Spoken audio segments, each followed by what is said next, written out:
হচ্ছে বৈতরণী। বৈতরণী অ্যাকচুয়ালি মানুষ মৃত্যু আসন্ন, মানে সে তুমি মানুষ বুঝতে পারে অ্যাকচুয়ালি মৃত্যুর আগে এটা করা উচিত। মানুষকে যে বোঝা যায় যে সে আর আমাদের এই পেটটুকু থাকবে না, সে সর্বলোক বাস করার জন্য যে তৈরি হয়ে গেছে, সে মারা যাবে, তখন অ্যাকচুয়ালি এই ক্রিয়াটা করা উচিত। বৈতরণী, বৈতরণী একটা কৃষ্ণার নাভি নদী। বৈতরণী নদীটা হচ্ছে একটা উত্তপ্ত গরম জল, সেখানে একমাত্র একটা গাভী যদি যায় তখন সে শীতল হয়, ঠান্ডা হয়। ঠিক আছে, কৃষ্ণবর্ণ গাভী মানে কালো বর্ণের একটা গাভী, তার পুচ্ছ ধরে সেই বৈতরণী নদীকে পার করতে হয়। পুচ্ছ কথার অর্থ হচ্ছে লেজ, লেজ ধরে তাকে পার হতে হয়। তাই জন্যে মানুষ মানে মৃত্যুর আগ মুহূর্তে এটা করা উচিত। তা বর্তমান সময়তে আমরা সচরাচর এটা করতে সময় পাই না, কিংবা কোনো কারণবশত করতে পারি না। তাই শাস্ত্র বলেছে যদি সেটা না করতে পারা যায়, তাহলে এটার আর একটা ক্রিয়া হচ্ছে সে শ্মশানাদি ক্রিয়া।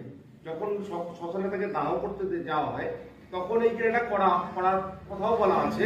আর যদি তাও না সম্ভব হয় তাহলে যে শ্রাদ্ধ বাসরে চতুর্থ শান্তির পরে এই বৈতরণী নদীর কর্মটা করে নিতে হয়। তাই ওইটা মানে শ্মশান ঘাটে করা হয়েছে কিনা তা আমরা জানি না, সে যে করেছে কর্মটা তারা কি করতে পেরেছে আমরা জানি না। তাই আমরা কি করি, এই শ্রাদ্ধ বাসরে গিয়ে আমরা এইটাকে বৈতরণীটা দান করাই। তা গাভী, কৃষ্ণান গাভী কথার অর্থ হচ্ছে একটা গরু। তা সেই এখন বর্তমান সময় কেউ এটা দিতে পারে না, তাই কি করা হয়, তার সমপরিমাণ গাভী মূল্য দান করা হয়। তাই এই যে গাভী মূল্য হিসেবে এটা দিয়েছি, দান করি। কাকে দান করতে হয়? ব্রাহ্মণকে দান করতে হয়, তবে গিয়ে সে ওই বৈতরণী নদী পুচ্ছ ধরে পার হতে পারে। পাহাড়টা ঠিক করে না,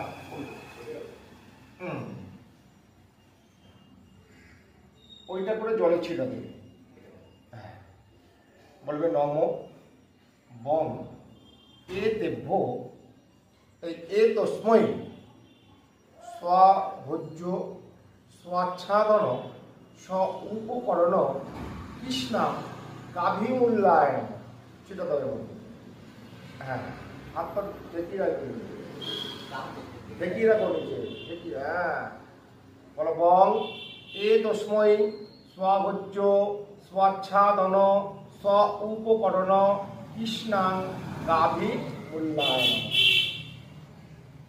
বং এ তস্মৈ